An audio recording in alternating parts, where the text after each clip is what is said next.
ඔයා සඳුදා බයි කරනවා stop Los, අඟහරුවාදා සෙල් කරනවා ඒත් ස්ටොප් ලොස්, බදාදා ආයෙ බයි කරනවා මේ පාර ප්‍රොෆිට්. එහෙනම් මාකට් එක හැම දවසෙම ඩිරෙක්ෂන් එක වෙනස් කරනවද? නෑ. වෙනස් වෙන්නේ ඔයාගේ අදහස. ගොඩක් රිටේල් ට්‍රේඩර්ස්ලා හැම උදේම අලුත් ඩිරෙක්ෂන් එකක් හොයනවා. හැබැයි ප්‍රොෆෙෂනල් ට්‍රේඩර් කෙනෙක් හැම උදේම ඩිරෙක්ෂන් හොයන්නේ නෑ. මොකද එයා දන්නවා මාකට් එක හැම දවසෙම අලුත් සැලැස්මක් හදන්නේ නෑ කියලා. හිතන්න ඕනම බිල්ඩින් එකක් හදන්න කලින් බ්ලූප්‍රින්ට් එකක් අඳිනවා. ඊට පස්සේ තමයි දවසින් දවසේ බ්ලූප්‍රින්ට් එක ගොඩනගන්නේ. වෙළඳපොළත් එහෙමයි. මුලින් සතියේ බ්ලූප්‍රින්ට් එක හදනවා. ඊට පස්සේ හැම දවසක්ම ඒ බ්ලූප්‍රින්ට් එක ක්‍රියාත්මක කරනවා. දැන් වීක්ලි chart එක බලන්න. ඔයාට පේන්නේ එක කැන්ඩල් එකක් විතරයි. හැබැයි මේ කැන්ඩල් එක ඇතුලේ සම්පූර්ණ සිතියම හැංගිලා තියෙනවා.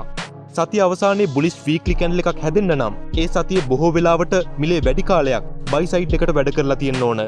ඒ කියන්නේ මේ වීක්ලි කැන්ඩල් එක අහම්බෙන් හැදෙන්නේ නෑ. කලින් ඇදපු බ්ලූප්‍රින්ට් එකකට අනුව තමයි හැදෙන්නේ. අන්න මෙතනට තමයි power of 3 එන්නේ. මුලින් accumulation මාකට් එක තැනක් හදනවා. ඊට පස්සේ manipulation රැවටීම හැමෝගෙම අදහස වැරදි පැත්තට හරවනවා. ඊට පස්සේ expansion ඇත්ත ඩිරෙක්ෂන් එකට මිල ගමන් කරනවා. අන්තිමට distribution profit බෙදා හැරලා සතිය අවසන් කරනවා. දැන් bullish week එකක් හිතන්න. සඳුදා මාකට් එක range එකක් හදනවා. අඟහරුවාදා නැත්නම් බදාදා අර range එකෙන් sell side liquidity එක එකතු කරනවා. ඒ නිසා ගොඩක් බුලිෂ් වීක් වල සතියේ ලෝ එක අඟහරුවාදා හෝ බදාදා උදේ හැදෙන්න වැඩි සම්භාවිතාවයක් තියෙනවා. ඊට පස්සේ බදාදා බ්‍රහස්පතින්දා මාකට් එක එක්ස්පැන්ෂන් එක පටන් ගන්නවා. සිකුරාදා ඩිස්ට්‍රිබියුෂන් එකත් එක්ක සතිය අවසන් කරනවා. තවත් වැදගත් දෙයක්. අර අඟහරුවාදා හදන ලෝ එක ගොඩක් වෙලාවට ලන්ඩන් කිල් සෝන් නැත්නම් නිව්යෝක් කිල් සෝන් එකක් ඇතුලේ හැදෙන්න වැඩි සම්භාවිතාවයක් තියෙනවා.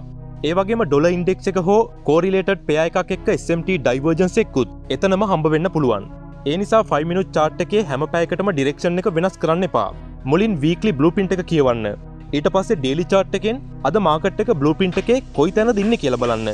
ඊට පස්සේ විතරයි 15 minute or 5 minute වගේ අඩු කාල රාමුවල entry එක හොයන්නේ.